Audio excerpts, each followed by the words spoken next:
Okay. So okay. So இன்னைக்கு first வந்து என்ன பண்ணிடலாம்னா, ஸ்ப்ரிங் ஃப்ரேம்வொர்க்ல என்னெல்லாம் இருக்கு? ஸோ நம்ம இன்னைக்கு என்ன லேர்ன் பண்ண போறோம்? ஸோ அது மட்டும் ஒரு ஓவர்வியூ பார்த்துடலாம். ஸோ ஃபர்ஸ்ட் திங் வந்து ஆ ஸ்ப்ரிங் ஃப்ரேம்வொர்க்.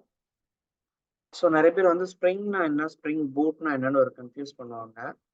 ஸோ ஆக்சுவலி வந்து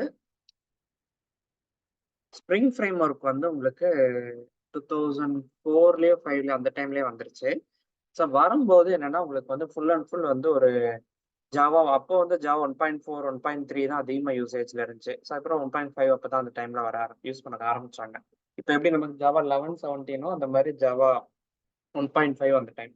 அதனால நிறைய கிளைண்ட்ஸ் வந்து 1.4ல இருப்பாங்க.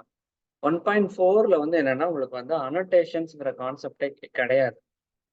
ஸோ அந்த அனோட்டேஷன்ங்கிற கான்செப்டே இல்லைங்கிறதுனால, அது எல்லாமே பியூரா எக்ஸ்எம்எல் பேஸ்டா இருக்கும்.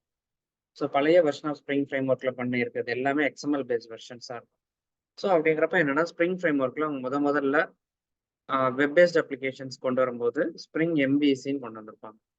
ஏன்னா அப்போ வந்து இந்த ரெஸ்ட்லாம் அந்த அளவுக்கு ஃபேமஸ் கிடையாது.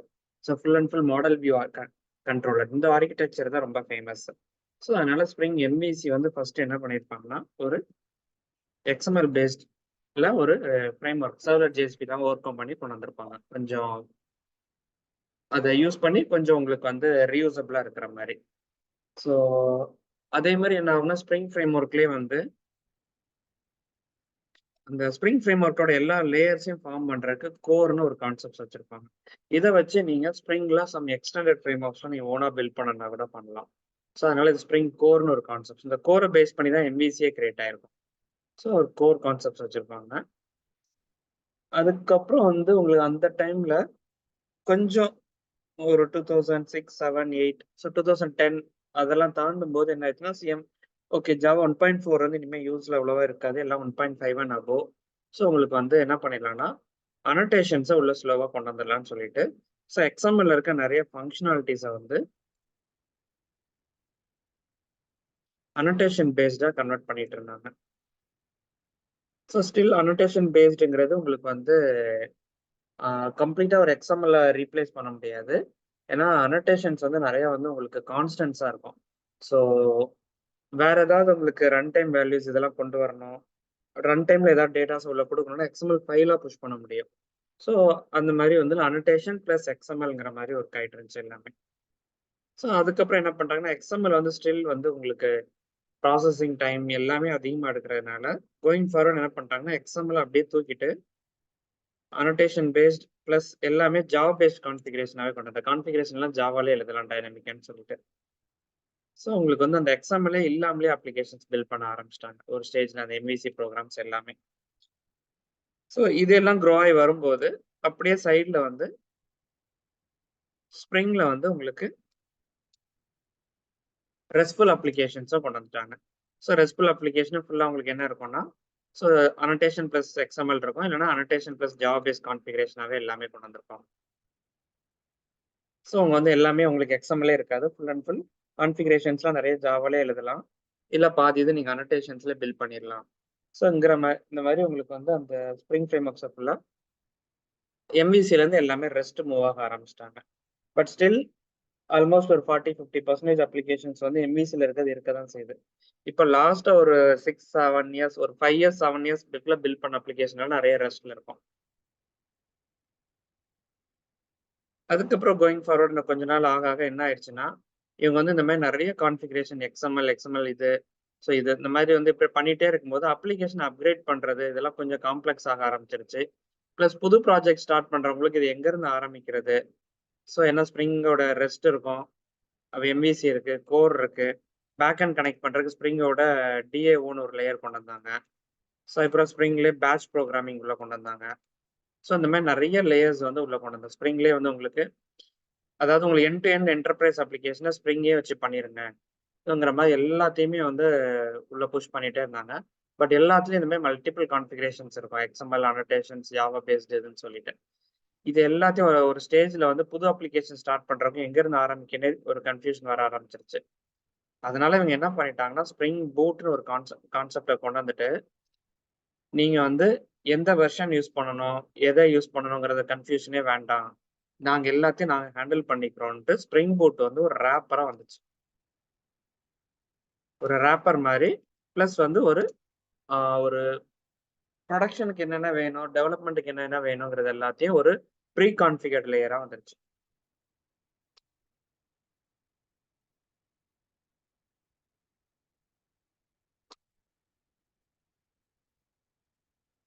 சார் நீங்க அப்போ ஸ்ப்ரிங் பூட்ன்றது சார் ஒரு சின்ன டவுட் சார் ஸ்ப்ரிங் பூட்ன்றது இப்போ ஸ்ப்ரிங்கோட அட்வான்ஸ் லெவலா சார்? அட்வான்ஸ் கிடையாது, அது ஒரு ரேப்பர் தான். ஸ்டில் ஸ்ப்ரிங் பூட்டுக்குள்ள உங்களுக்கு spring core, DAO, batch, rest தான் ஓடிட்டு இருக்கு. Okay okay okay. அத உங்களுக்கு அது எல்லாத்தையும் சிம்பிளிஃபைடா யூஸ் பண்றதுக்கு இது ஒரு ப்ரீ கான்ஃபிகர்ட் ரேப்பர் மாதிரி தான் கொண்டு வந்தாங்க. நான் சில பேர் நியூவா படிக்கும்போது எனக்கு இது எதுவுமே வேண்டாம், எனக்கு டேட்டா ஸ்ப்ரிங் பூட் சொல்லி கொடுங்க.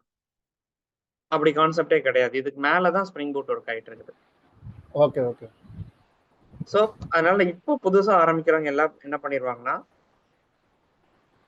இப்ப நம்ம ஸ்ப்ரிங் செக்யூரிட்டி படிக்கிறோம்னா ஸ்ப்ரிங் பூட்டை வச்சு டைரக்டா படிக்கலாம். பட் உள்ள படிக்க போறது இந்த கான்செப்ட்ஸ் தான். நீங்க உள்ள படிக்க போறது ஸ்ப்ரிங் பூட்டுக்குள்ள இதே கான்செப்ட்ஸ் தான். ஸ்ப்ரிங் பூட்டுன்னு தனி கான்செப்ட்ஸ் எல்லாம் கிடையாது. ஸ்ப்ரிங் பூட்டுக்குன்னு கொஞ்சம் ஃபீச்சர்ஸ் இருக்கு, அவ்வளவுதான். மத்தபடி நீங்க உள்ள படிக்க எல்லாமே ஸ்ப்ரிங் ரெஸ்ட் தான், ஸ்ப்ரிங் எம்பிசி தான், ஸ்ப்ரிங் கோர் தான். இது மாறவே மாறாது. நிறைய பேர் என்ன பண்ணுவாங்க, இதெல்லாம் எனக்கு வேண்டாம், எனக்கு ஸ்ப்ரிங் பூட் தான் இன்டர்வியூல கேக்குறாங்க, எனக்கு ஸ்ப்ரிங் பூட் மட்டும் சொல்லி கொடுங்கம்பாங்க சில பேர். ஓகே. அப்படி வரவே சார், ஸ்ப்ரிங் பூட்டுக்குள்ளதான் இது எல்லாமே இருக்கும். Okay sir. சார் இப்போ ஸ்ப்ரிங் ரெஸ்ட்னு சொன்னீங்களா சார்? அப்போ இது வந்து ஓப்பன் சோர்ஸா சார்? நம்மளுக்கு சர்வர் அந்த மாதிரி இதெல்லாம் அந்த மாதிரி வருமா? எது புரியல? இல்லை சார், ஸ்ப்ரிங் இப்போ ஸ்ப்ரிங் ரெஸ்ட்னு இது பண்ணோம்ல சார், அந்த பண்ணலாம் இல்லை இருக்கீங்க. அப்போ ஸ்ப்ரிங் ரெஸ்ட்ஃபுல் இதெல்லாம் பண்ணுறோம்னா இது ஓப்பன் சோர்ஸா இல்லை? ஸ்ப்ரிங் ஃப்ரேம்வொர்க்கே ஓப்பன் சோர்ஸ் தான். Open source. Okay okay. ஆமா, ஜாவால வந்து ஸ்ப்ரிங் ஃப்ரேம்வொர்க் எல்லாமே ஓப்பன் சோர்ஸ் தான் உங்களுக்கு. இது எல்லாமே கம்யூனிட்டிஸ் தான் மெயின்டைன் பண்றாங்க. Okay okay sir. சார் இன்னொரு டவுட் சார். சார் இப்போ ஸ்ப்ரிங் பூட் வந்தப்போ என்னென்ன ஸ்டெப்ஸ்லாம் எலிமினேட் ஆயிருக்கும் சார்? இப்போ ஃபார் எக்ஸாம்பிள் ஸ்ப்ரிங்ல இது இருந்துச்சு, இந்த இதெல்லாம் சொன்னீங்களா சார், எக்ஸ்எம்எல் இந்த இதெல்லாம் சொன்னீங்க. அப்போ ஸ்ப்ரிங் எம்விசி இதுக்கெல்லாம் அப்புறம் நான் இன்னும் நிறைய பார்க்க முடிஞ்சது. ஜேபிஏன்னு ஒன்று சொல்றாங்க, ஹைபர்நெட்டு, அந்த மாதிரி நிறைய அதெல்லாம் கொஞ்சம் எக்ஸ்பிளைன் பண்ணுங்களேன் சார். அதெல்லாம் நம்ம அந்த கான்செப்ட்ஸ்ல போறப்ப கொஞ்சம் டீடைல்டா போலாமா? Okay sir. இல்லை ஒரு ஒன்லைனர் மட்டும் சார். லைக் ஜேபிஏன்னா என்ன, ஹைபர்நெட்னா actually Hibernate is completely separate. அது தனியா ஒரு ஃப்ரேம்வொர்க், அது பேக் எண்டுக்காக. ஸோ ஜேபிஏ வந்து என்னன்னா உங்களுக்கு வந்து ஒரு ஸ்பெசிஃபிகேஷன் தான். ஜேபிஏக்கு இம்ப்ளிமெண்டேஷன் கிடையாது. சாரி, இம்ப்ளிமெண்டேஷன் தான் உங்களுக்கு spring data JPA or hibernate. JPA வந்து ஒரு ஸ்பெசிஃபிகேஷன் தான். ஜேபிஏக்கு அதையும் நம்ம ஸ்ப்ரிங் பூட்ல மிக்ஸ் பண்ணி தான் யூஸ் பண்ணுவோமா எக்ஸ்டர்னலா? இல்ல ஸ்ப்ரிங் பூட் மட்டுமே பண்ண முடியுமா? இல்ல நீங்க ஸ்டாண்டர்ட்ஸையும் அதோட இம்ப்ளிமெண்டேஷனையும் கன்ஃபியூஸ் பண்ணக்கூடாது. ஸ்டாண்டர்ட் தான் வந்து ஜேபிஏ. இந்த ஜேபிஏ ஸ்டாண்டர்ட்ஸை ஃபாலோ பண்ணி ஸ்ப்ரிங் டிஏஓ இருக்குது, ஹைபர்நெட் இருக்கு, ஐபாட்டிஸ் இருக்கு, இந்த மாதிரி நிறைய ஃப்ரேம்வொர்க்ஸ் வந்து ஜேபிஏயோட ஸ்டாண்டர்ட்ஸை ஃபாலோ பண்ணிருப்பாங்க. Okay okay sir. அப்போ வந்து அந்த ஃப்ரேம்வொர்க் ஒரு ஸ்டாண்டர்ட் இருக்குது. ஜாக்ஸ்ஆர்எஸ்னு ஒரு ஸ்டாண்டர்ட் சொல்லுவாங்க. Okay sir. ஸ்டாண்டர்ட்னா என்ன? ஸ்டாண்டர்ட்னா எப்படி சொல்றது, வேற மீனிங். அது ஒரு ஸ்டாண்டர்ட் தான் கொடுக்கும். அதுல வந்து கோடு இருக்காது, இம்ப்ளிமெண்டேஷன் இருக்காது. ஓகே. நீங்க ஒரு இன்டர்ஃபேஸ்மே வச்சிடுங்க, அவ்வளவுதான். Okay sir. நான் ஜேபிஏ வச்சு ப்ரோக்ராம் பண்ணணும்னா ஜேபிஏ வச்சு ப்ரோக்ராம் பண்ண முடியாது. அது ஒரு கான்செப்ட் மாதிரியா சார் அப்போ? ஆமா, ஜேபிஏ இம்ப்ளிமெண்ட் பண்ண ஏதாவது ஒரு ஃப்ரேம்வொர்க்கை தான் நீங்க யூஸ் பண்ணணும். எதர் ஹைபர்நெட் இல்லைன்னா ஸ்ப்ரிங் டேட்டா ஜேபிஏ. ஸோ இந்த மாதிரி ஏதாவது ஒரு ஃப்ரேம்வொர்க்கை தான் யூஸ் பண்ணணும் சார். அப்போ வந்து ஒரு ஸ்ப்ரிங் பூட் அப்ளிகேஷனை எடுத்துக்கிட்டோம் அப்படின்னா, அது வந்து வெறும் ஸ்ப்ரிங் பூட் அப்ளிகேஷன் மட்டும் இருக்காது. லைக் இன்னொரு வேற ஃப்ரேம்வொர்க்கையும் அது கூட சேர்த்து தான் ரியல் டைம் ப்ராஜெக்ட் இருக்கும். ஆமா, ஸ்ப்ரிங் பூட்னு தனியா கிடையவே சேர்த்து ரன் பண்றது. Okay sir. அப்பனா ஒரு ரியல் டைம் ப்ராஜெக்ட்ல வந்து லைக் என்னென்னலாம் இருக்கும் மட்டும் ஒரு ஓவர்வியூ கொடுங்களேன் சார். லைக் ஸ்ப்ரிங் ஏன்னா அப்பனா தான் எதுக்காண்டி நம்ம படிக்கிறோம் அப்படின்னு. ரியல் வேர்ல்ட் அப்ளிகேஷன் நீங்க ஆர்கிடெக்சர்லாம் போயிட்டீங்கன்னா உங்களுக்கு மினிமலா பார்த்தீங்கன்னா, ஓகே. ஃப்ரண்ட் எண்ட்லேருந்து ரெக்வெஸ்ட்ட ஹேண்டில் பண்றதுக்கு ஒரு MVC இருக்கலாம். இல்லன்னா ஒரு ரெஸ்ட் அப்ளிகேஷன் இருக்கலாம். ஃப்ரண்ட் எண்ட்ல. ஓகேங்களா? Okay sir. பிசினஸ் லேயர்ல நெறைய இதுல வந்து ஸ்ப்ரிங்கோட கோர் கான்செப்ட்ஸ் நெறைய யூஸ் பண்ணியிருப்பாங்க.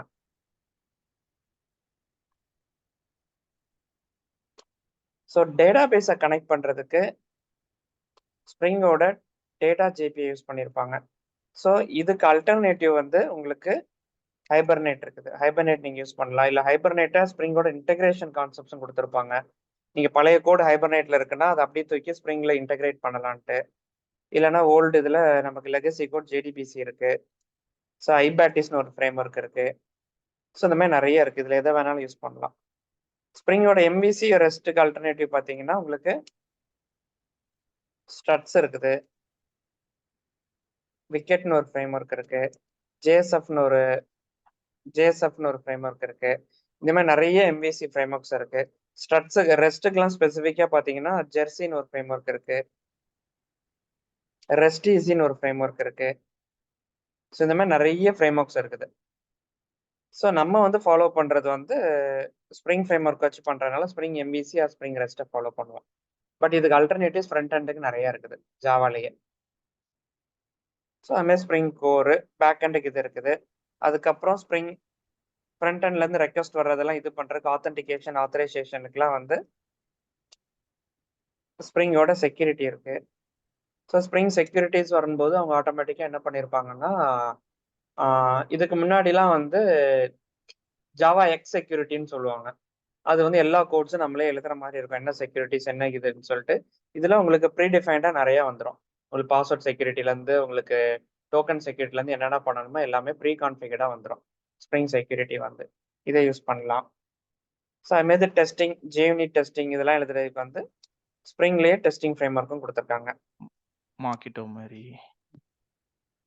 ஸோ இது வந்து பழைய இதுல வந்து பியூரா JUnit வச்சு எழுதுற மாரி இருக்கும். ஸோ மார்க்கெட்டோ யூஸ் பண்ற மாரி இருக்கும்.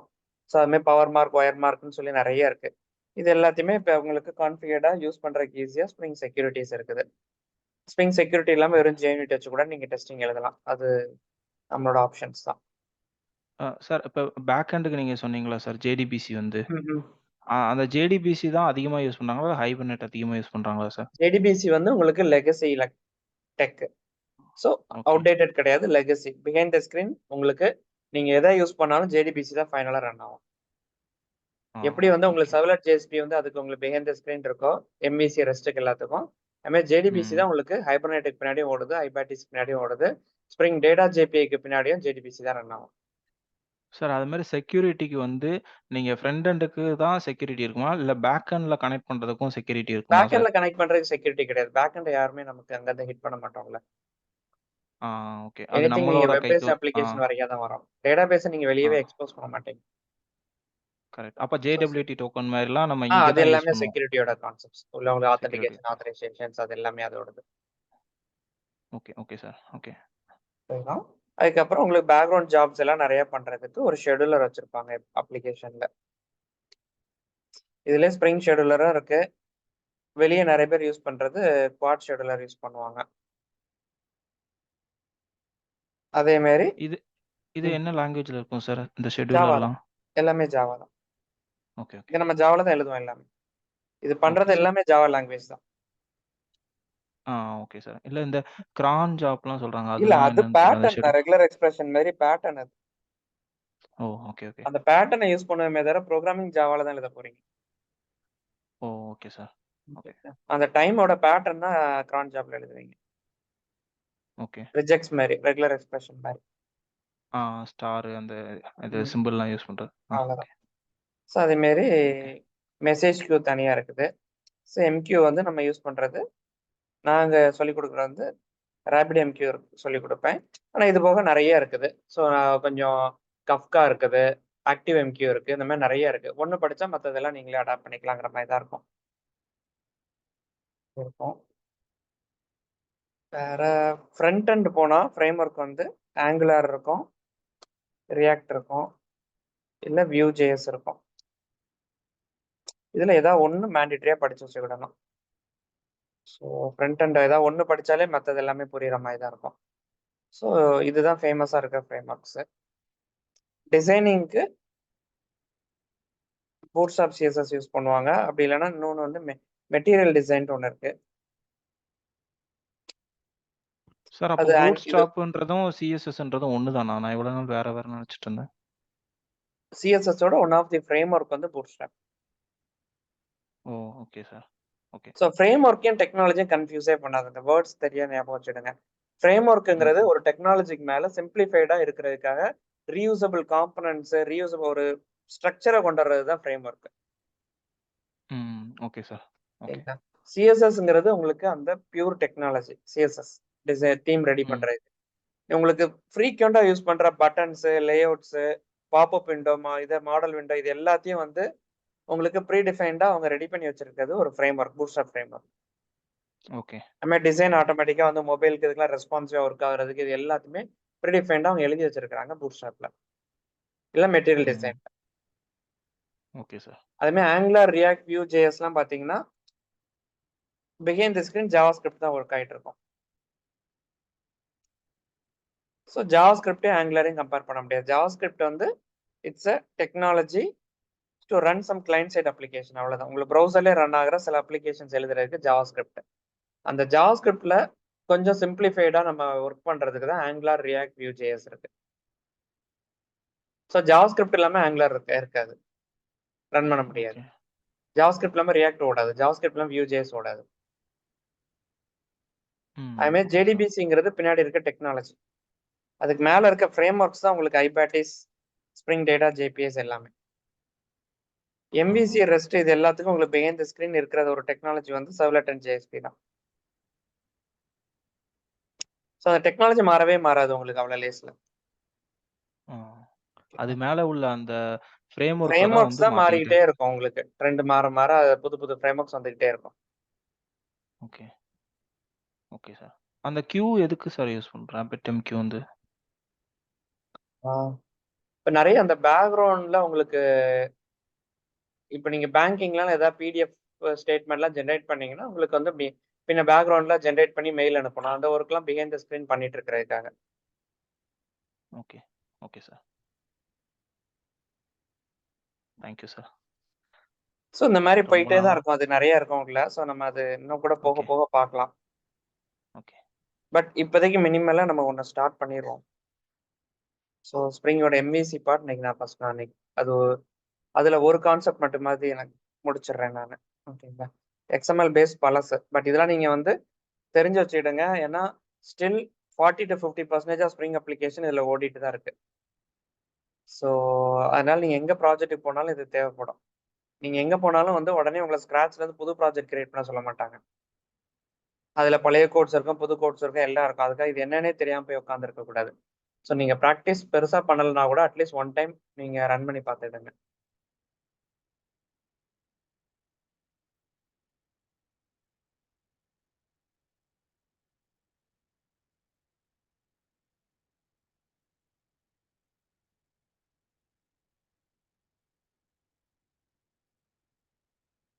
ஓகே.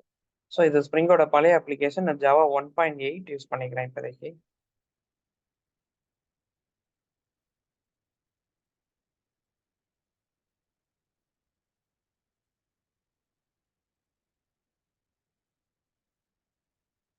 ஸோ 1.8 நெட்டில் டவுன்லோட் பண்ணிவிடுங்க. ஏன்னா இது வந்து லேட்டஸ்ட் வெர்ஷனில் சப்போர்ட் ஆகாது.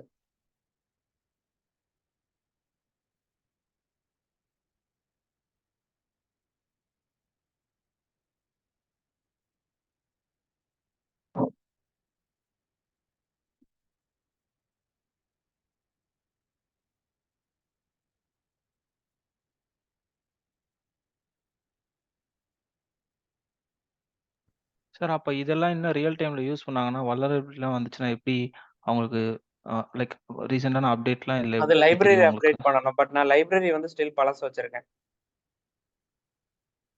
ஓகே. ஸோ லைப்ரரி அப்டேட் பண்ண சப்போர்ட் ஆகும். ஏன்னா பேக்வர்ட் காம்பேட்டிபிலிட்டி இருக்கும். ஓகே.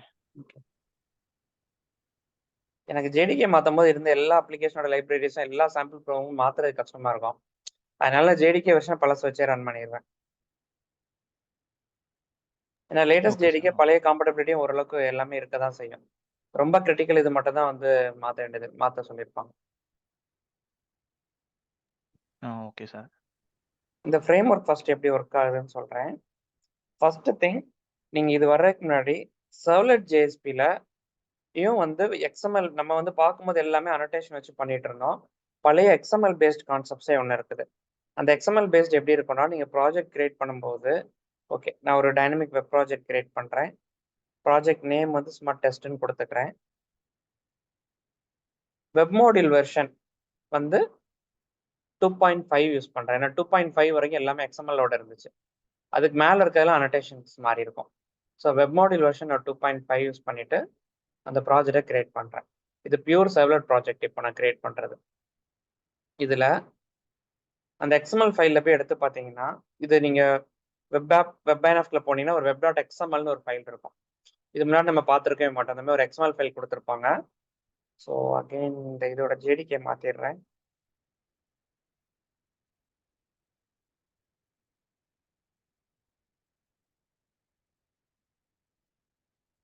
ஸோ இது வந்து புது எக்லிப்ஸில் வந்து ரொம்ப பழைய வெர்ஷன்ஸ்க்குலாம் ப்ராப்பராக அந்த இதெல்லாம் ரெகக்னைஸ் ஆகாது. ஸோ அது எரர் இருக்கிறது ப்ராப்ளம் இல்லை. ஸ்டில் அது இருந்தாலும் இக்னோர் பண்ணுங்க, அது ஒர்க் ஆகும் அப்படியே. ஸோ இது என்ன பண்ணுறேன்னா, இப்போ நான் ஒரு சர்வ்லெட் கிரியேட் பண்ணுறேன்னா,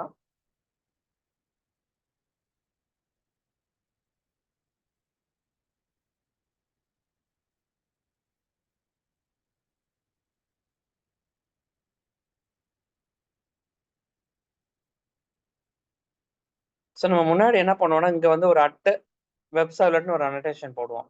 ஸோ பட் உங்களுக்கு பழைய வெர்ஷன் ஆஃப் இதில் வந்து உங்களுக்கு அந்த வெப் சர்வ்லெட் அனோட்டேஷன்ஸ்லாம் சப்போர்ட் ஆகாது. ஸோ அதுக்கு பதிலாக என்ன பண்ணியிருப்பாங்கன்னா, உங்களோட எக்ஸ்எம்எல் ஃபைலில் வந்து இந்த மாதிரி ஒரு டேக் ஃபார்ம் பண்ணியிருப்பாங்க. ஏன்னா அனோட்டேஷன்ஸ் கிடையாதுங்கிறதுனால. அதாவது ஃப்ரண்ட்ல இருந்து என்ன ஆக்ஷன் வருது, அது ஒரு யூஆர்எல் பேட்டர்ன். அதுக்கு ஒரு அலைஸ் நேம் வந்து ஒரு சர்வ்லெட் நேம். இப்போ ஃப்ரண்ட்ல இருந்து ஒரு யூஆர்எல் பேட்டர்ன் எக்ஸ்எக்ஸ்எக்ஸ்னு வருதுன்னா எக்ஸ்எக்ஸ்எக்ஸ். இந்த சர்வ்லெட் நேம் டிடிடின்னு வைக்கணும் டிடிடி. இந்த மாதிரி ஃபர்ஸ்ட் ஒரு சர்வ்லெட் மேப்பிங் டேக் போடுவாங்க. அதுக்கப்புறம் என்ன பண்ணுவாங்கன்னா, அதை கொண்டு போய் இன்னொரு சர்வ்லெட் டேக்ல மேப் பண்ணுவாங்க. அந்த சர்வ்லெட் டேக்ல மேப் பண்ணும்போது இதெல்லாம் தேவையில்ல. இந்த சர்வ்லெட் நேம்ங்கிற டேக்கும் இந்த சர்வ்லெட் நேமும் சேமா இருக்கணும். இந்த ரெண்டு டேக்கை மேப் பண்றதுக்கு. இது வந்து உங்க சர்வ்லெட் கிளாஸ்ல போய் பாயிண்ட் பண்ணும். இந்த மாதிரி ஒரு மேப்பிங் எழுதுனாதான் உங்களுக்கு ஃப்ரண்ட் எண்ட்ல இருந்து எக்ஸ்எக்ஸ்எக்ஸ்னு ஒரு ரெக்வஸ்ட் வந்துச்சுன்னா அந்த ஃபைலை போய் ஹிட்டே பண்ணும். ஸோ இப்போ நான் வந்து இது வேணா செக் பண்ணி பார்க்கறதுக்கு. Okay fine. ஸோ சம்திங் அது ஒரு ரெக்வஸ்ட் வந்தால் இது பிரிண்ட் பண்ணுது சர்வ் டட்ன்னு சொல்லிட்டு இருக்கட்டும். இதோட லைப்ரரியை டவுன்லோட் பண்ணி போட்டுடுறேன்.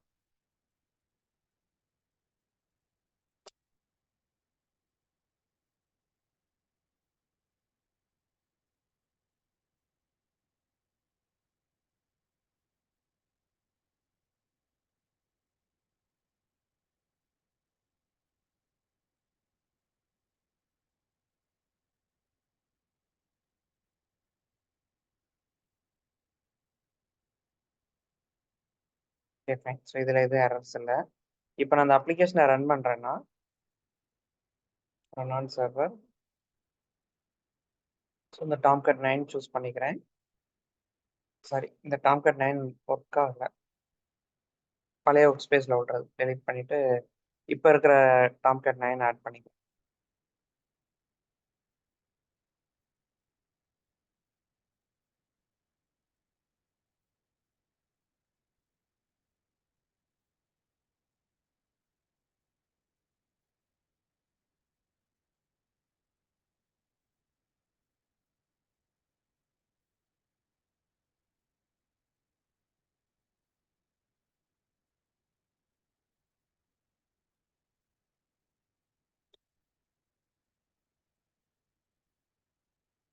ஓகே, ரீரன் பண்ணுறேன்.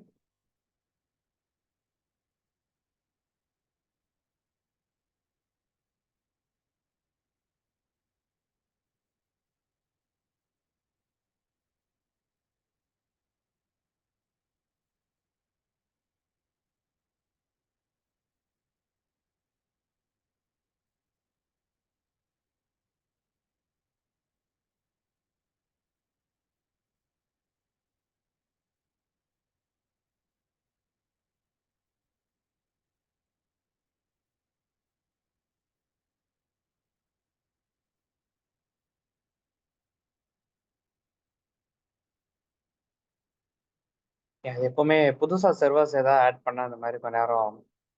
அதுல வேற ஏதாவது வெர்ஷன் அப்டேட்ஸ்லாம் இருக்கான்னு சொல்லி செக் பண்ணிட்டு இருக்கோம். செகண்ட் வெயிட் பண்ணலாம்.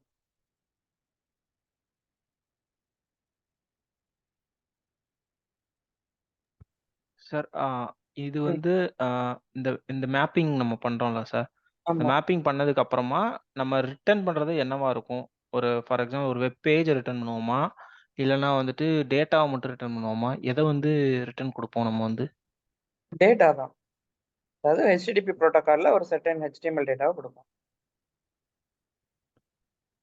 HTML-ஆ குடுப்போம். கரெக்ட்டா சார்? ஆமா, ஆனா இப்போ HTML வந்து அதுதானே உங்க இந்த ப்ரௌசருக்கு வியூ ஆகும். ஆ ஓகே, ஓகே, ஓகே. ஆனா இப்போ நம்ம இந்த ரெஸ்ட்லலாம் யூஸ் பண்றது வந்து JSON-ஆ குடுத்துருவோம். நீங்க இதுல என்ன வேணாலும் அனுப்பலாம். சர்வ்லெட் வந்து லோ லெவல் டெக்னாலஜி. ஓகே. நீங்க XML-ஆ கூட அனுப்பலாம், JSON அனுப்பலாம், HTML அனுப்பலாம், என்ன வேணாலும் அனுப்பலாம் சர்வ்லெட். இது எல்லாத்தையும் சப்போர்ட் பண்ணும். ஓகே. ஆனா நீங்க அனுப்புறது HTTP புரோட்டோகால்ல போகும், அவ்வளவுதான். ஆ ஓகே சார். ஓகே. நீங்க கண்டென்ட் டைப் என்ன வேணாலும் வச்சு அனுப்பலாம் சர்வ்லெட் ப்ரோக்ராம்ல. ஏன்னா லெகசி ஓகே கோட்ஸ் சார். வந்து உங்களுக்கு எல்லா சப்போர்ட்ஸும் நிறைய சப்போர்ட் இருக்கும். ஃப்ரேம் ஒர்க் தான் லிமிட்டடா இருக்கும் நிறைய. ஸோ MVCல நீங்க ரெஸ்ட் அனுப்ப முடியாது, ரெஸ்ட்ல போய் MVC அனுப்ப முடியாது, இந்த மாதிரிலாம் கன்ஃபியூஷன் இருக்கும். லெகசில நீங்க எப்படி வேணாலும் கஸ்டமைஸ்டா கோட் எழுதலாம். அதில் ப்ராப்ளமே வராது. ஓகே.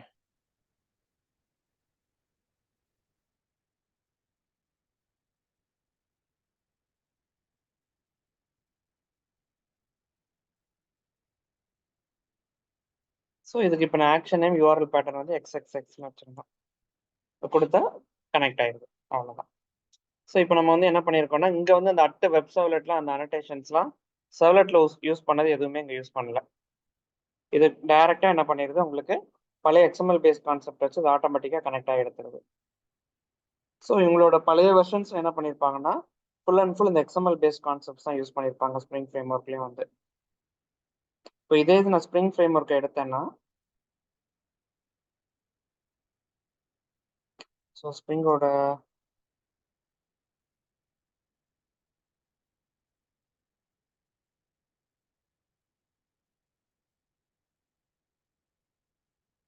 XML-ஓட மேப்பிங் எடுத்து பாருங்க. ஃபர்ஸ்ட் திங் என்னென்ன மேப்பிங்ஸ் இருக்குன்ட்டு. மேப்பிங் எடுத்தீங்கன்னா அங்கே ஒரே ஒரு மேப்பிங் மட்டும் இருக்கும், அங்கே பார்த்த மாதிரி. இதில் என்ன இருக்கும்னா உங்களுக்கு வந்து ஒரு சர்வ்லெட் மேப்பிங்கில் அந்த ஸ்டாருங்கிற பேட்டர்ன் யூஸ் பண்ணியிருப்பாங்க. இதுக்கு மீனிங் என்னன்னா, anything that ends with .abc .abcங்கிறப்போ உங்களுக்கு எதுனாலும் சரி .abcன்னு எண்ட் ஆச்சுன்னா ஆட்டோமேட்டிக்காக அந்த சர்வ்லெட் மேப்பிங் நேம் வகை மேப் பண்ணி அதோட கிளாஸ் அப்படி பாயிண்ட் பண்ணும், சர்வ்லெட் டிஸ்பேச்சர்ங்கிற. இது வந்து ஒரு சர்வ்லெட் ப்ரோக்ராம் தான், பியூரா ஒரு சர்வ்லெட் ப்ரோக்ராம் தான். பட் இந்த சர்வ்லெட் ப்ரோக்ராம் எங்கேருந்து வருதுன்னா, ஸ்ப்ரிங்கோட ஒரு லைப்ரரியிலேருந்து வருது. ஸோ அந்த ஸ்ப்ரிங்கோட லைப்ரரிஸ் எல்லாம் உள்ள போட்டிருக்கணும். இவ்வளோ லைப்ரரிஸ் தேவைப்படும் MVC ஒர்க் பண்ணுறதுக்கு. இது கரெக்டாக அந்த வெப்போட லைப்ரரியில் ஒரு சர்வ்லெட் டிஸ்பேச்சர்னு ஒரு கிளாஸ் இருக்கு. அந்த கிளாஸை போய் அதை பாயிண்ட் பண்ணும். ஸோ அந்த கிளாஸுக்குள்ள இதே மாதிரி தான் நம்ம சர்வ்லெட்ல எழுதின டூ கெட் டூ போஸ்ட் மெத்தட்ஸ்லாம் இருக்கும். அங்கே போய் உங்களோட ரெக்வஸ்ட் எந்த ரெக்வஸ்ட் வந்தாலும் எடுத்து அந்த சர்வ்லெட்டுக்கு அனுப்பிடும். இதுதான் ஃபர்ஸ்ட் ஸ்டெப். ஸோ இதில் வந்து என்ன சொல்லிடுவாங்கன்னா, நீங்கள் இனிமேல் வந்து சர்வ்லெட்ஸ்லாம் ஓனாக எழுத வேண்டாம். ஸோ நாங்களே ஒரு சர்வ்லெட் வந்து ஓனாக எழுதிட்டோம். அந்த சர்வ்லெட்டோட பேஸ் பண்ணி எல்லா மேப்பிங்ஸும் உங்களுக்கு நீங்கள் ஒர்க் பண்ணிக்கலாம். ஸோ இதில் ஃபர்ஸ்ட் ஸ்டெப் அதான் சொல்லியிருப்பாங்க. நீங்கள் வந்து ஒவ்வொன்றுக்கா சர்வ்லெட்ஸ் எழுத வேண்டாம், சர்வ்லெட்ஸை நாங்கள் எழுதிக்கிறோம். ஸோ நீங்கள் வந்து நாங்கள் ஸ்ப்ரிங்கில் ஒரு ஃப்ரேம் ஒர்க் எப்படி எழுதணும்னு சொல்கிறோம், அந்த ஃப்ரேம் ஒர்க்கை ஃபாலோ பண்ணுங்கள், உங்களுக்கு ஒர்க் ஈஸியாக இருக்கும்னு சொல்லியிருப்பாங்க. ஸோ அப்போ வந்து உங்களுக்கு ஃபர்ஸ்ட் ஒரு ரெக்வஸ்ட் வருதுன்னா, அந்த ரெக்வஸ்ட் வந்து உங்களோட அப்ளிகேஷன்ல ஃபர்ஸ்ட் உங்களோட web.xml மேப்பிங்க்கு போகும். அந்த web.xml உங்களுக்கு .abcன்னு அந்த மேப்பிங் எண்டா இருந்துச்சுன்னா, அந்த மேப்பிங் எல்லாமே டிஸ்பாச்சர் சர்வ்லெட்டுக்கு போயிடும். இப்போ வர ஸ்ப்ரிங் ஃப்ரேம் ஒர்க் வரைக்கும் இதே ஃப்ளோ தான், ஃப்ளோ மாறாது. என்ன அந்த அனோட்டேஷன்ஸ் மாதிரி இது மட்டும் அனோட்டேஷன் கான்செப்ட்டுக்கு மூவ் ஆயிருக்கும், அவ்வளோதான். மற்றதெல்லாம் இதே தான், இதே டிஸ்பாச்சர் சர்வ்லெட்டுக்கு தான் இப்போவும் போகும். அந்த டிஸ்பாச்சர் சர்வ்லெட்லேருந்து அடுத்த ஃப்ளோ எங்கே போகும்னா, அது டிஃபால்ட்டாக என்ன பண்ணணும்னா உங்களுக்கு சர்வ்லெட் நேம் என்ன இருக்குன்னு பார்க்கும். அந்த சர்வ்லெட் நேம் -servlet.xmlன்னு ஒரு ஃபைல் உங்கள் அப்ளிகேஷனில் இருக்குதான்னு பார்க்கும். இருந்துச்சுன்னா அதை போய் பிக் பண்ணும். ஸோ இங்கே வந்து BBBங்கிறது சர்வ்லெட் நேம் -servlet.xml இந்த ஃபைலை போய் செக் பண்ணும். இப்போதைக்கு நான் ரெக்வஸ்ட் என்ன அசியூம் பண்ணிக்கிறேன்னா, எனக்கு வந்து லாகின் டாட் ஏபிசின்னு ஒரு ரெக்வஸ்ட் வருதுன்னு அசியூம் பண்ணிக்கிறேன் இப்போதைக்கு. ஸோ அப்போது வெப் டாட் எக்ஸ்எம்எல் போயிட்டு டிஸ்பாச்சர் சர்வ்லெட் போயிட்டு உங்களோட servlet hyphen servlet dot XML போய் ரீட் பண்ணும். இது வந்து டிஃபால்ட்டாக உங்கள் சர்வ்லெட் டாட் டிஸ்பாச்சரில் இப்படி தான் லாஜிக் எழுதியிருப்பாங்க. இதை மாற்ற முடியாது. நீங்கள் இந்த ஃபைல் நேமை ரீநேம் பண்ணிங்கன்னா ஒர்க் ஆகாது. இப்போ இந்த ஃபைலுக்குள்ள போனீங்கன்னா, ஓகே நான் வெல்கம் டாட் ஏபிசின்னு எடுத்துக்கிறேன். இந்த ஃபைலுக்குள்ள போனீங்கன்னா அந்த ஃபைலில் வந்து மொத்தம் ஒரு 3 கான்செப்ட் வச்சுருப்பாங்க. ஒன்று வந்து என்னன்னா, சாரி 2 கான்செப்ட் மெயினாக. ஒன்று வந்து ஹேண்ட்லர் மேப்பிங் சொல்லுவாங்க, இன்னொன்று வந்து வியூ ரிசால்வர். உங்களுக்கு ஹேண்ட்லர் மேப்பிங் பொறுத்த வரைக்கும் உங்களுக்கு வர்ற ரெக்வஸ்ட்டை கண்ட்ரோலருக்கு எப்படி எடுத்துகிட்டு வர்றது, அதேமாதிரி வியூ ரிசால்வரை பொறுத்த வரைக்கும் எப்படின்னா, ஒரு கண்ட்ரோலர் ரன் ஆனதுக்கப்புறம் அதை எப்படி ஒரு வியூ பேஜோட மேப் பண்ணுறது, அவுட்புட் எப்படி அனுப்புறது. ஸோ அந்த 2க்கும் 2 லேயர் கொடுத்துருப்பாங்க, handler mapping and view resolver. Handler மேப்பிங்கில் நிறைய டைப்ஸ் உண்டு. ஸோ அதில் ஒன்று தான் என்னென்னா bean name URL handler mapping.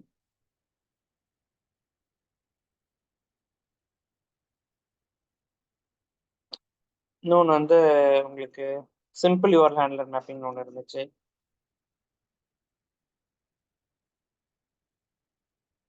இன்னொன்று வந்து கிளாஸ் நேம், சாரி கண்ட்ரோலர் நேம்னு ஒன்று இருந்துச்சு. இந்த மாதிரி ஒரு 6 டைப்ஸ் கிட்ட இருந்துச்சு. பட் அது எல்லாமே ஸ்லோவாக வந்து அவங்க டிஸ்கன்டினியூ பண்ணிட்டாங்க. ஒர்க் ஆகிட்டு இப்போ வர லேட்டஸ்ட்லலாம் யூஸ் பண்ணிட்டு இருக்கிறது இதுதான் ஸ்டாண்டர்டாக யூஸ் பண்ணுறது, பிநேம் யூஆர்எல் ஹேண்ட்லர் மேப்பிங். அதுமாதிரி வியூ ரிசால்வரும் பார்த்தீங்கன்னா நிறையா இருக்கும். ஒன்று வந்து இன்டர்னல் ரிசோர்ஸ் வியூ ரிசால்வர் இருக்கும், எக்ஸ்எம்எல் வியூ ரிசால்வர்னு ஒன்று இருக்கும், ரிசோர்ஸ் பண்டில் வியூ ரிசால்வர்னு ஒன்று இருக்கும். ஸோ இந்த மாதிரி நிறைய வியூ ரிசால்வர்ஸ் இருந்துச்சு. ஸோ இதுலேயும் வந்து இன்டர்னல் ரிசோர்ஸ் வியூ ரிசால்வர் வந்து தான் இப்போ வரைக்கும் நிறைய இடத்துல ஒர்க் ஆகிட்டு இருக்கு. ஸ்ப்ரிங் பூட் வரைக்கும் இதை தான் வந்து சப்போர்ட் பண்ணியிருக்கிறாங்க லேட்டஸ்ட் இதில். ஸோ இப்போ இந்த ரிசால்வர்ஸ் எப்படி ஒர்க் ஆகுது, ஃபர்ஸ்ட் திங் நீங்கள் ஸ்ப்ரிங் ஃப்ரேம் ஒர்க் வரும்போது நீங்கள் என்ன தெரிஞ்சிருக்கணும்னா, அவங்க 2 டேக்ஸ் யூஸ் பண்ணுவாங்க. ஒன்று வந்து பீன்ஸ்னு ஒரு டேக் இருக்கும், இன்னொரு டேக் வந்து பீன்னு ஒன்று இருக்கும். ஸோ பீன்ஸுங்கிறது ஒன்றும் இல்லை. பீன் வந்து எப்போவுமே ஒரு கிளாஸோட ஆப்ஜெக்டை ரெப்ரசன்ட் பண்ணும். அதில் ஒரு பீன்னாலே ஒரு கிளாஸோட ஒரு ஆப்ஜெக்ட் அதில் இருக்குன்னு அர்த்தம். கலெக்ஷன் ஆஃப் பீனோட ஆப்ஜெக்ட் வந்து பீன்ஸ், அவ்வளோதான். இப்போ இதில் பீன்ஸ்னு ஒரு டேக் போட்டுட்டு ஆரம்பிச்சிருப்பாங்க. ஸோ இது அதில் என்னென்ன டேக்லாம் சப்போர்ட் ஆகுதுங்கிற ஒரு ஸ்டாண்டர்ட், இது எக்ஸ்எம்எல் ஸ்கீமா ஸ்டாண்டர்டு. இதில் ஃபஸ்ட்டு ஒரு பீன் டேக்ல என்ன சொல்லியிருக்காங்கன்னா,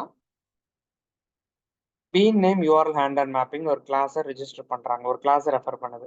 இதுக்கு மீனிங் என்னன்னா, ஓகே நான் என்ன ஹேண்ட்லர் மேப்பிங்கை யூஸ் பண்ணணுங்கிறத ஸ்ப்ரிங் ஃப்ரேம்வொர்க்கில் முதல்ல ரெஜிஸ்டர் பண்ண சொல்லிடுவாங்க. இதை நீங்கள் ரெஜிஸ்டர் பண்ணலைன்னா கூட டிஃபால்ட்டாக எடுக்கிறது இந்த ஹேண்ட்லர் மேப்பிங் எடுக்கும். ஸோ இதை ரெஜிஸ்டர் பண்ணதுக்கப்புறம், ஸோ இந்த ஹேண்ட்லர் மேப்பிங் படி ரூல் என்னன்னா, ஒவ்வொரு பீன் டேக்லையும் நேம் இருக்கணும், கிளாஸ் இருக்கணும். அடுத்து வர்றதுல நேம் வந்து உங்களுக்கு ஃப்ரண்ட் பேஜ்ல இருந்து வர்றது ஆக்ஷனாக இருக்கணும், கிளாஸ் வந்து ஸ்ப்ரிங் ஃப்ரேம்வொர்க்கில் இருக்கிற ஒரு கிளாஸை பாயிண்ட் பண்ணணும். ஸோ இது சர்வ்லெட் கிளாஸ் இல்லை, ஸ்ப்ரிங் ஃப்ரேம்வொர்க்கில் இருக்கிற ஒரு கிளாஸ் இருக்கு. பட் அதை நான் உள்ளே போகிறேன் அடுத்தது. ஸோ இந்த மாதிரி வந்து நீங்கள் ஃப்ரண்ட் பேஜ்லேருந்து வர்ற ரெக்வஸ்ட்டுக்கு எல்லாத்துக்கும், ஓகே இந்த ரெக்வஸ்ட்டுக்கு இந்த கிளாஸ் போகணும், இந்த ரெக்வஸ்ட்டுக்கு இந்த கிளாஸ் போகணுன்ட்டு எல்லா ரெக்வஸ்ட்டுக்கும் கிளாஸ் வந்து இங்கே தான் மேப் பண்ணணும். ஸோ வெப் டாட் எக்ஸ்எம்எல் இனிமேல் எந்த மேப்பிங்கும் இருக்காது. ஸோ வெப் டாட் எக்ஸ்எம்எல் ஒரே ஒரு மேப்பிங் தான், வர்ற ரெக்வஸ்ட் எல்லாத்தையும் டிஸ்பாச்சர் சர்வ்லெட்டுக்கு போயிடும். டிஸ்பாச்சர் சர்வ்லெட் இந்த ஃபைலை ரீட் பண்ணும். இந்த ஃபைலில் எந்தெந்த கிளாஸுக்கு எந்தெந்த ஆக்ஷனுக்கு எந்த கிளாஸ் போகணும்னு ஃபுல் மேப்பிங் எங்கே இருக்கும். ஸோ இதுதான் இந்த ஹேண்ட்லர் மேப்பிங்கோட ஃபர்ஸ்ட் பார்ட். இந்த ஃபர்ஸ்ட் பார்ட்ல என்ன ஆயிரும்னா, ரெக்வஸ்ட் வந்தோடனே அந்த கிளாஸுக்கு போயிடும். இப்போ இந்த கிளாஸ்ல எடுத்தீங்கன்னா கண்ட்ரோலர்ஸ்ல நிறைய டைப்ஸ் இருக்குது. இதுல வந்து form controller, abstract controller, so இந்த மாதிரி இன்னும் 2-3 டைப்ஸ் வச்சிருப்பாங்க. ஸோ அப்ஸ்ட்ராக்ட் கண்ட்ரோலருங்கிறது ரொம்ப சிம்பிளா வர்ற ரெக்வஸ்ட் அண்ட் ரெஸ்பான்ஸ் அப்படியே உங்களுக்கு ஸ்ப்ரிங் மாதிரி, அதாவது உங்களுக்கு சர்வ்லெட் மாதிரி அப்படியே ஹேண்டில் பண்றதுக்காக கொடுத்துருப்பாங்க. ஸோ என்ன ரெக்வஸ்ட் வந்துச்சு, என்ன ரெஸ்பான்ஸ் போகுது, அந்த ரெக்வஸ்ட் அண்ட் ரெஸ்பான்ஸை மட்டும் கொண்டு வந்திருப்பாங்க. பட் இதுல என்னெல்லாம் சேஞ்ச் பண்ணியிருப்பாங்கன்னா, இங்க கெட்டுக்கு தனியா போஸ்ட்டுக்கு தனியாலாம் நீங்க எழுத வேண்டாம். ஒரே மெத்தட் ஹேண்டில் ரெக்வெஸ்ட் இன்டர்னல். கெட்டுக்கும் கால் ஆயிரும், போஸ்ட்டுக்கும் கால் ஆயிரும். ஸோ இந்த மாதிரி ஒரு கான்செப்டை இதில் கொண்டு வந்திருப்பாங்க. அடுத்தது ரிட்டர்ன் டைப் வந்து மாடல் அண்ட் வியூன்னு ஒரு கிளாஸ் கொண்டு வந்திருப்பாங்க. அங்க வந்து என்ன இருக்குன்னா நமக்கு வாய்டுன்னு இருக்கும். நம்ம வந்து உள்ள இருந்து பேஜை வந்து ரீடைரக்ட் பண்ற மாதிரி இருக்கும், இல்லைன்னா ஃபார்வர்ட் இன்க்ளூட் ஏதாவது யூஸ் பண்ற மாதிரி இருக்கும். இங்க வந்து உங்களுக்கு எக்ஸாக்டா என்ன டேட்டா என்ன பேஜுங்கிறத அப்படியே ரிட்டர்ன் பண்ணணும்னு சொல்லியிருப்பாங்க. ஸோ எப்பவுமே ஜென்ரலா மாடல்ங்கிற வேர்டு வந்து டேட்டாவை ரெப்ரசென்ட் பண்ணும், வியூங்கிற டேட்டா வந்து வியூங்கிற வேர்டு வந்து எந்த பேஜ்ன்னு ரெப்ரசென்ட் பண்ணும். ஓகே. ஸோ வியூங்கிறது எப்பவுமே வந்து உங்களுக்கு டேட்டாவை ரெப்ரசென்ட் பண்ணும். இப்போ நீங்க என்ன டேட்டாவை அனுப்பணுமோ அந்த டேட்டாவுக்கு ஒரு ஆப்ஜெக்ட் கிரியேட் பண்ணிடுங்க. இப்போ நான் வந்து ஸ்டூடெண்ட் ஆப்ஜெக்ட் அனுப்பணும், ஒரு ஸ்ட்ரிங் ஆப்ஜெக்ட் அனுப்பணும், அப்புறம் ஒரு டேட்டா ஆப்ஜெக்ட் அனுப்பணும், என்னென்ன வேணுமோ அந்த டேட்டாவை ரெடி பண்ணிக்கிறேன். ரெடி பண்ணதுக்கப்புறம் ஸ்ப்ரிங் ஃப்ரேம்வொர்க்ல மாடல் அண்ட் வியூன்னு ஒரு கிளாஸ் கொடுத்துருப்பாங்க. அதுக்கு நீங்கள் எப்போவுமே ஜாவா ஆப்ஜெக்ட் ஒன்று கிரியேட் பண்ணிட்டு அதில் ஒரு மெத்தட் வந்து செட் வியூ நேம்னு ஒன்று இருக்கும், ஆட் ஆப்ஜெக்ட்ஸ்னு ஒரு மெத்தட் இருக்கும். ஆட் ஆப்ஜெக்ட்ஸ் மெத்தடில் நீங்கள் என்னென்ன டேட்டா வேணுமோ அது எல்லாத்தையும் ஒரு கீ அண்ட் வேல்யூவை ஆட் பண்ணிடுங்க. ஸோ நான் மெசேஜில் வந்து இந்த ஸ்ட்ரிங் ஆட் பண்ணுறேன், அடுத்து எஸ்டிடிங்கிறதுல ஸ்டூடெண்ட் ஆப்ஜெக்ட். நீங்கள் என்ன ஜாவா ஆப்ஜெக்ட் வேணாலும் இந்த மாதிரி ஒரு கீ அண்ட் வேல்யூவை ஆட் பண்ணிக்கலாம். ஆட் பண்ணிட்டு இது வந்து ஒரு பேஜ் நேம்னு சொல்லுவோம், பட் இது எப்படி ஃபார்ம் ஆகுதுங்கிறத அடுத்த இதில் சொல்கிறேன், வியூ ரிசால்வரில் எப்படி ஒர்க் ஆகுதுன்ட்டு. ஓகே, இதை நான் எக்ஸ்பிளனேஷன் அப்படியே நான் திரும்ப அடுத்த லிங்க் அனுப்புகிறேன். இந்த லிங்க் வந்து 10 minutes ஆகும் ஜென்ரேட் பண்ணுறதுக்கு. ஸோ கரெக்டாக ஓகே, நான் லிங்க் ஜென்ரேட் பண்ணிட்டு நான் குரூப்பில் போடுறேன். ஸோ அதில் கனெக்ட் பண்ணிடுவோம். ஸோ அதில் அப்படி கனெக்ட். Okay sir. ஓகே.